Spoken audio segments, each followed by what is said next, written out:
안녕하세요. 도로왕 김지훈 변호사입니다. 말도 많고 탈도 많은 민식이법, 헌재에서 합헌 결정이 나왔습니다. 이게 맞는 걸까요? 지난 2월 27일 헌법재판소는 일명 민식이법이라고 불리는 특가법 제5조의 13, 즉 스쿨존 어린이 사고를 가중처벌하는 규정이 위헌인지 판단했는데요. 8대1로 기각, 즉 합헌이라고 보았습니다. 헌재는 이 규정이 교통사고 위험으로부터 어린이를 보호하기 위한 것이므로 목적의 정당성이 인정되고 가중처벌 규정이 수단의 적합성도 인정된다고 판단했습니다. 그리고 결국은 이 모든 것이 과잉금지 원칙을 위반하지 않는다고 봐서 합헌 결정을 한 것입니다.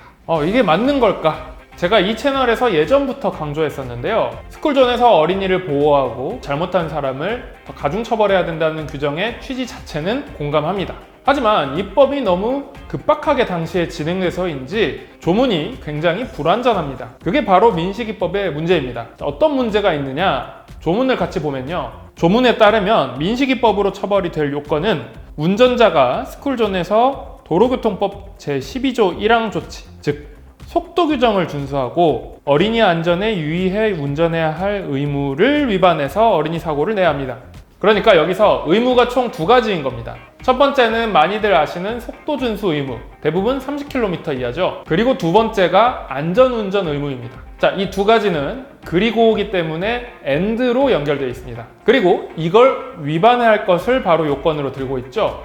자, 논리 집합 관계에서 AND로 연결된 것을 괄호치고 부정하게 되면 O로 바뀝니다. 그러니까 이걸 위반했다는 것은 속도 규정을 위반했거나 혹은 안전운전 규정을 위반했을 경우를 말하는 것입니다. 정리하자면 둘 중에 하나만 위반해도 위반이 된다는 것이죠. 그러니까 내가 속도를 잘 지켰다고 하더라도 다른 과실이 조금이라도 인정되면 민식이법 처벌 대상이 된다는 것입니다. 근데 이 과실이라는 게 실무상 사고가 한번 발생하면 과실이 1%라도 나오기 마련이거든요. 과실이 0이 되는 게 정말 쉽지 않습니다. 시속 30km 제한 스쿨존에서 속도를 잘 지키고 가고 있었는데 갑자기 아이가 튀어나와 사고가 났다. 이런 경우에는 정말 주의 의무를 위반하지 않았다라는 걸 입증하는 게 어렵습니다. 진짜 부주의하게 사고를 내는 경우는 당연히 처벌을 해야겠죠. 그리고 속도 제한은 누구나 지킬 수 있는 것이기 때문에 속도 제한을 위반했다가 사고를 내면 이걸로 가중처벌하는 것도 이해가 됩니다. 하지만 이런 경미한 사고조차 그냥 과실 자체만으로 민식이법 적용이 된다고 하면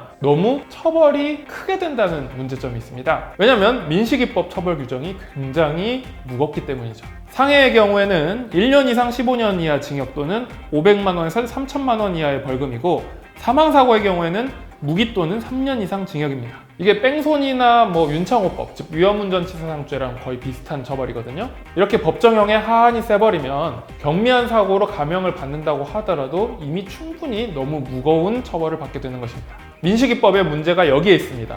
아주 잘못을 크게 한 나쁜 놈들을 가중처벌하는 건 괜찮은데 이렇게 진짜 나쁜 놈들에 비해서 비교적 경미한 과실을 한 운전자까지 싸잡아서 모두 엄하게 처벌하면서 선처받을 기회를 날려버릴 수 있는 무서운 법이라는 거죠. 실제로 헌법재판관 중에 8대1이라고 했잖아요. 한 명 반대 의견을 낸 재판관이 있었습니다. 반대 의견을 낸 이은혜 재판관은 운전자가 규정 속도와 신호를 준수하고 전방을 주시하며 운행해도 어린이의 갑작스러운 도로 횡단이나 불법 정차된 차량 또는 불법 접치물 등에 의해 대처가 곤란한 때는 운전자의 경미한 과실에 의해서도 발생할 수 있다라고 했고 어린이 교통사고 방지를 위한 시설 설치나 새로운 교통체계 설계를 충분히 고려하지 않고 형벌 강화에만 의존해 비교적 죄질이 가벼운 유형까지 일률적으로 가중처벌을 하도록 했다라고 지적했습니다. 즉 제가 말씀드린 것과 이 반대 의견이 일맥상통하는 겁니다. 사실 헌법재판소의 결정은 한 번 내려지면 끝나는 건 아닙니다. 또 비슷한 사건이 생기면 이후에 또 다른 위헌법률 심판을 통해서